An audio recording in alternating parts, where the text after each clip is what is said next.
Well, welcome to Martini time. It's been a chilly day here in Virginia, so I have my little coat on. And using a different glass. My uncle left me 500 martini glasses and ordained me as the martini priest. And I know one of them, because he kept searching for them like Indiana Jones. I know one of them was that he found the Holy Grail. So I keep trying them, hoping that this was it. You have to drink from the Grail in order to know that you have the Grail. You just can't put it on your shelf. You don't know if it is or not. You have to drink from it, but choose wisely. Choose wisely.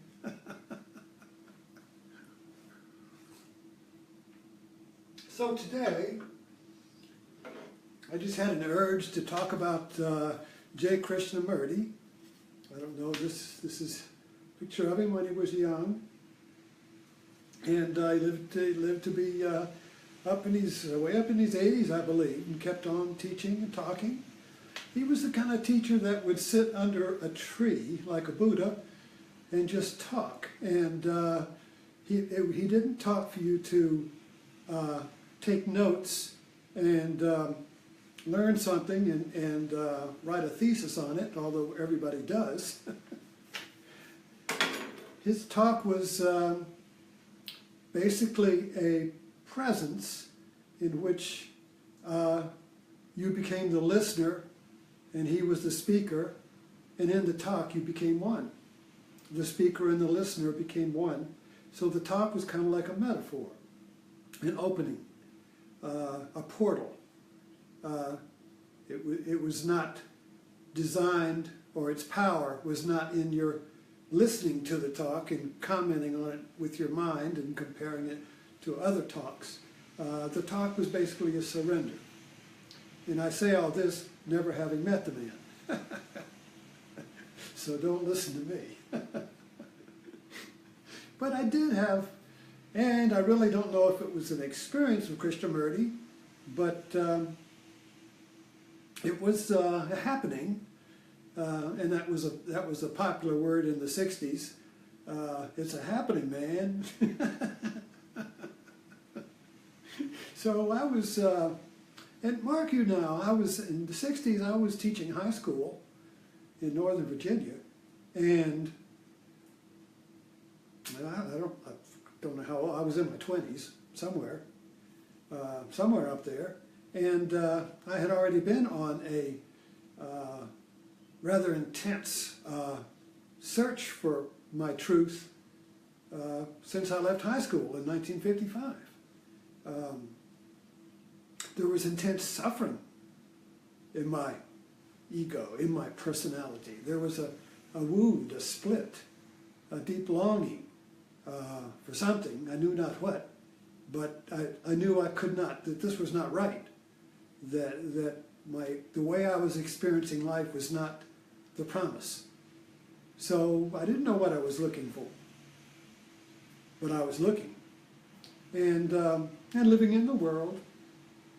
And so one night a friend of mine gave me a tape of Krishnamurti. He was on PBS, I guess. It was a talk, and it was funny, but looking in the mirror here, I could see my hair get down here. So I went to sleep, plugged in, listening to this tape. I didn't know who he was. And when I woke up in the morning, something had happened, and I looked in the mirror and just broke out laughing because I recognized myself. And the recognition was like you see your soul. Like, oh, you're here. You've been the person I've been looking for. Hello. It was kind of like that,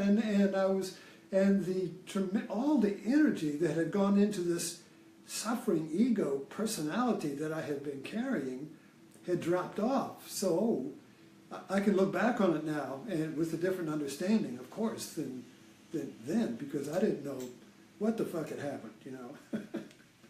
I just knew something had happened, and it's still very clear in my mind because the living then was so vivid and intense that I can remember every detail. So that I remember I was in a state of fearlessness. I had a little motorcycle and I began riding it like Evel Knievel. And there was no barriers between me and other people. I just had this clarity and centeredness and sense of the cosmic, the sense of being, and I knew that God was my Father, but not as an idea, but as me, and that I was like and Buddha said this, when Buddha awoke, he said, between heaven and earth I am the most honorable person. This idea of being oneself, the one self that has no second. So there was that feeling of being the one with no second, but the personality that died was always two, me and the other, me and the world against me, me as being the victim, me as being crucified, the suffering me, and so this awakening, that was all gone, and that released tremendous energy. See, because we don't realize how much energy it takes to support our suffering. It's tremendous energy. It's like a computer that doesn't have enough RAM to support the operating system. Remember that? In the older computers, you get a new computer, and the operating system was great, but the computer you got didn't have enough memory to support it, so you couldn't do anything. All the energy went to support the mind. All the energy went to support this conflict with the world, you see. And when that falls off, there's tremendous energy. And we experience this in many ways, little ways, but we don't connect it in the big picture. When stress ends, when suddenly you're liberated from the stress, you have energy. You want to clean the house. You want to create something. There's liberated energy. Energy, this is life energy. It's not electrical energy, it's life energy. So when you liberate life, it just wants to do stuff. It wants to speak, it wants to write, it wants to make love, it wants to do stuff, you see. So this energy was released because the burden that I had been carrying was suddenly dropped off. I went to school, and I remember walking into the school, and the whole hallway with students. All the students had glowing eyes. I think there's a painter that does that, but all the eyes were alive with consciousness, as far as I could see, glowing eyes. And I started teaching. This was the age of To Serve with Love and all the the movies about the teacher who throws the book in the textbook. Throws the text in the trash can. So I threw the old grammar book in the trash can, and I started teaching Krishnamurti and writing on the board as if I were speaking I didn't, I had not studied Krishnamurti, but something was there. And so, and half the students would come down front and take notes, and the other half would sit in the back of the room and close their, look down and what's going on there? I had kids stand on their heads, and I had them listening to Zorba the Greek and writing an essay on what Zorba the Greek meant from just listening to the stuff, So anyway, I knew my days were numbered. The principal would walk by the room and see everybody standing on their head, and I could hear the clock ticking. So, but anyway, this intense energy and awakening lasted a couple of weeks, and then it began to fade like the evening sun, and the feeling would be it was as if she turned and waved and said bye-bye, but I'll be back. And so then I spent decades looking for her, trying to make her come back, you see. And I do know that the intense spiritual awakening is, I'm speaking just from my own experience, the awakening experience, whatever it is very intense because of the contrast you have with the state you were in before. You see, it's like a new kitchen. Suddenly you get a brand new, beautiful kitchen, and oh, it's wow when you want to show everybody the kitchen and tell them about the drawers and the design of the cabinet and the wood and everything is so beautiful. And in a while, it just becomes your old everyday kitchen. What was the glow, you see? The glow was the contrast you had with the old kitchen. So, you know, so when enlightenment is every day, there's no glow to it. Oh, bummer. I hate to tell you that. When awakening is every day is awakening, there's nothing, this everyday mind. It's a big joke, folks.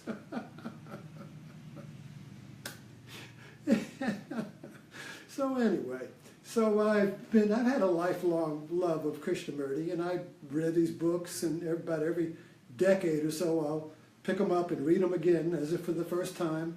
And when you do that, you always discover something new, you know, because that's a measure of how much you have awakened during that time. So awakening is a gradual process, and sudden awakenings are fine, but they do have a backlash to it. We had an old Volkswagen that would leak when it rained, and the water would on the floorboards would fill up, and when you stopped at a stoplight, you would have a backlash. The water would backlash on you, you know. So, and so I talk a lot about it's kind of like a spiritual awakening that is dropped on you, like that, and everybody would like one, and there's nothing wrong with it. I'm just saying that when one drops on you, you haven't paid the dues yet. It's kind of like winning the lottery, or it's kind of like getting a free ride, but then when the free ride is over, you have to earn the next ride. So there has to be some spiritual work before you can hold the energy of the awakening, so that it doesn't become egoic and me energy. Awakening often is like the peasant becomes the peasant with a poor ego, a suffering ego, drops it, and what does he get? He gets a king ego. So he gets a spiritual ego. And now he's got robes and he's dressed in finery, you see. How great I am, you know, and this, I'm special. I have special knowledge, special insight, special energy. You know, all this specialness comes in, you see, and that's when Zen says enlightenment is everyday mind. That's not special. Everyday mind is not special. If you have one mote of specialness, you're back in the dream. You see, if you have one thought of I'm special, you're back to sleep, gone to sleep again. So, what else can I say about Krishnamurti? It's always been a mystery to me, basically. It's not anymore. It used to be, you know, what the hell happened when I went to sleep? And I was just writing about this on Facebook, and a friend of mine said, Dorothy, you're not in Kansas anymore. And I just realized, you know, I said, wow, you know, I did drop in a rabbit hole, and I did go to Oz. And when I woke up, I thought I was the wizard. So now I had to wake up from Oz, okay? And I had to get back to Kansas, you know. And so I like that. I like that, you know, because there are a lot of wizards walking around, and you know, so you need to. It's a very difficult thing because we need a wizard, we need a teacher, we need a Krishnamurti, and but at the same time, you have to keep your sword of discernment available. I keep mine here. This is my sword of discernment. It's my father's officer's sword that he got when he graduated from Annapolis, you see. And it's got the gold on the hilt. And it's got his name. That's Edwin Gus Conley, you see. And so this, you always keep this with you. You always keep the sword so you can tell the difference between the real and the unreal. And so it's a long journey, and the fruit is wonderful if you stay with it, and you will bear fruit if you stay with it. I used the image of the volcano, and I think I said that this earthquake or this volcanic eruption that happened in the 60s, and if you notice that the whole nation had a volcanic eruption. People were erupting all over the place. And earthquakes, boom. It was a very shaky decade. And all the decades since then have been trying to contain the lava, conserve, hold that, put the lava back in the volcano. Don't let it out. But for individuals, once that lava comes out, you can't put it back in. You got to work with it. You've got to learn how to understand it and move with it. Do not build a house in front of it, but don't touch it. So you have to learn how to. It's called Dharma, or in Christianity, be the Word. So how do you, when this Word awakens, how do you have to learn how to ride it. You have to learn how to be one with it, like you are with a horse. So you're not yanking the horse around everywhere. The horse has power, so you learn to become one with the horse, so it does what you want. So you have to learn how to be one with the lava. You have to be able to be one with the Word. And this takes a continuous practice of surrender, of noticing when your lava's too hot and you're burning yourself or other people. And you don't get to just enjoy the fun of burning stuff up, being a volcano, you see. So it takes an intention in the heart. It takes an intention to want to make this lava, this dharma, work, and not be destructive, but be creative. If you can't ride it, if you can't make it, if you can't be one with it, it becomes destructive. It's a two-edged sword. Cuts destruction one way, creativity the other way. This is the old Hindu gods of God is destruction and creation. Shiva's the destroyer and the creator. So this Dharma is the destroyer and the creator. So to balance it, to ride it, is a lifelong practice. There is no arriving and saying, aha, I'm it. There is no it. There is no arriving. It's a practice. It's a continuous work. It's a continuous joyful work. So let me end with that, and I'll see you tomorrow morning at Zen Live.